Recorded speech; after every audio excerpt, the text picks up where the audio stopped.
나 느부갓네살이 내 집에 편히 있으며 내 궁에서 평강할 때에 한 꿈을 꾸고 그로 말미암아 두려워하였으니 곧 내 침상에서 생각하는 것과 머릿속으로 받은 환상으로 말미암아 번민하였노라. 이러므로 내가 명령을 내려 바벨론의 모든 지혜자들을 내 앞으로 불러다가 그 꿈의 해석을 내게 알게 하라 하였더라.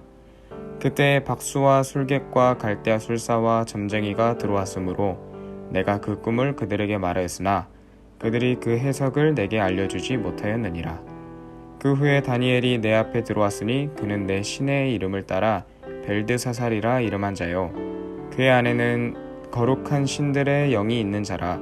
내가 그에게 꿈을 말하여 이르되, 박수장 벨드사살아, 내 안에는 거룩한 신들의 영이 있은즉 어떤 은밀한 것이라도 내게는 어려울 것이 없는 줄을 내가 아노니 내 꿈의 본 환상의 해석을 내게 말하라. 하나님은 부자라고 미워하고 가난하다고 사랑하지 않으실 겁니다. 하나님은 애굽의 왕 바로가 하나님의 주되심을 알기 원하셨고, 바벨론의 왕 느부갓네살도 네가 세상의 주인 아니고 나 여호와 하나님만이 참 신임을 알기 원하셨습니다. 추장이 복음을 받아들이면 그 부족원 모두가 개종을 하는 것과 비슷한 이치입니다. 힘이 있고 영향력이 큰 사람이 변하면 그 여파가 크기 때문입니다. 하나님은 느부갓네살이 왕으로서 나라를 다스리는 방식을 바꿀 수 있도록 하나님의 전능하심과 살아계심과 만방의 유일한 주인 되심을 거듭 보여주셨습니다.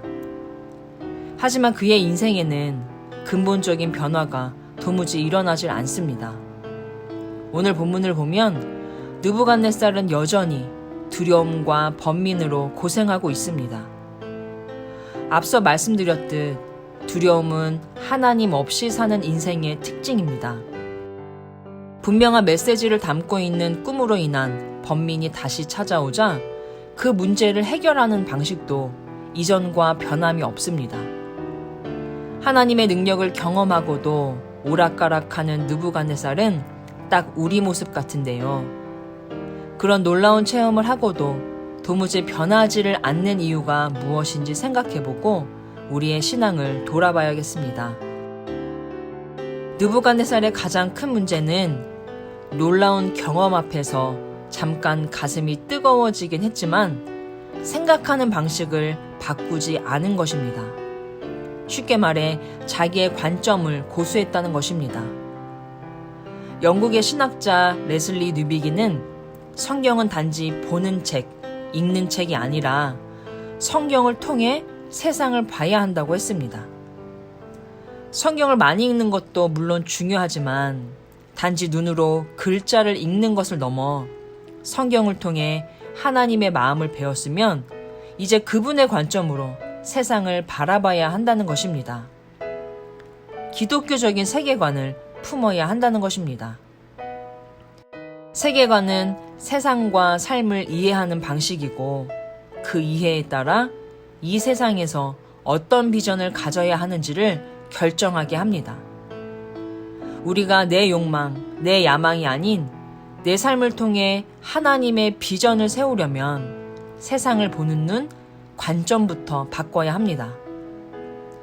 우리 안에 하나님 중심의 세계관, 즉 하나님의 주되심을 인정하는 관점이 형성되어 있는지를 들여다봐야 합니다.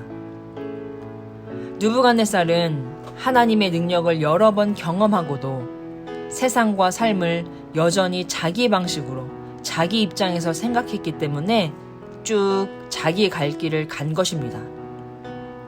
기적과 은혜를 경험하고도 그때뿐입니다. 그 여운이 가시면 제자리입니다. 왜냐하면 내 삶의 주인을 바꾸지 않았기 때문입니다. 다니엘을 통해 문제 해결을 받을 때마다 다니엘의 하나님, 새 친구의 하나님을 찬양했습니다. 그러나 자기의 하나님으로 삼지는 않았습니다.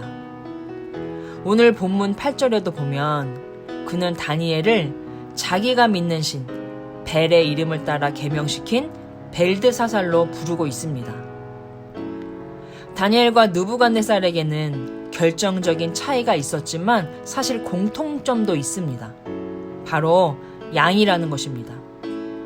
우리는 다 양 같아서 그릇 행하여 각기 제 길로 갔거늘. 성경은 죄성을 가진 인간, 스스로 주인 되고 싶어하는 인간을 양에 비유합니다. 그 양들의 특징은 틈만 나면 제 갈 길로 가려 한다는 것입니다. 다니엘이나 느부갓네살이나 우리나 예외 없이 내버려두면 모두 제 갈 길로 가는 양 같은 존재임을 잊지 말아야 합니다. 우리 모두는 양인데 인도해주는 목자가 있느냐 없느냐의 차이가 있을 뿐입니다. 여호와는 나의 목자시니 내게 부족함이 없으리로다. 여호와를 목자로 삼고 그 뒤를 졸졸 따라가면 부족함 없는 삶을 살게 됩니다. 생명으로 인도함을 받습니다. 하지만 끝까지 고집을 부리고 스스로 목자가 된 양은 가고 싶은 길로 가다가 사망의 음침한 골짜기에 빠져 헤매게 되는 것입니다. 오늘 말씀에 비추어 자신을 점검해 보기 바랍니다. 나는 느부갓네살인가 다니엘인가? 하나님을 알고 교회도 다니며 경험한 것도 꽤 있지만 느부갓네살처럼 하나님을 목자로 삼지 않고 그분에게 묻지도 않고 내 마음대로 살고 있지는 않은가요? 그렇게 살아도 어지간히 살고 있으니 계속 그렇게 살 건가요? 하나님은 항상 우리를 잔치로 부르십니다. 우리는 벌 받으려고, 견디려고 태어난 것이 아니라 하나님의 목적에 따라 이 땅에 보내진 존귀한 인생임을 깨닫는 은혜가 임하길 소망합니다. 주와 함께 동행하며 그 어디에서든 하나님 나라를 누리며 살기를 주님의 이름으로 간절히 소망합니다. 이제 잠시 기도하겠습니다. 틈만 나면 내 마음대로 살고 그냥 살던 대로 사는 목자를 떠난 양 같은 우리를 다시 불러주시라고. 늘 우리의 한 발 앞에서 푸른 초장과 쉴만한 물가를 찾아 인도하시는 하나님을 신뢰하고 그 수고에 감사하며 살게 해주시라고 함께 1분 정도 기도하겠습니다.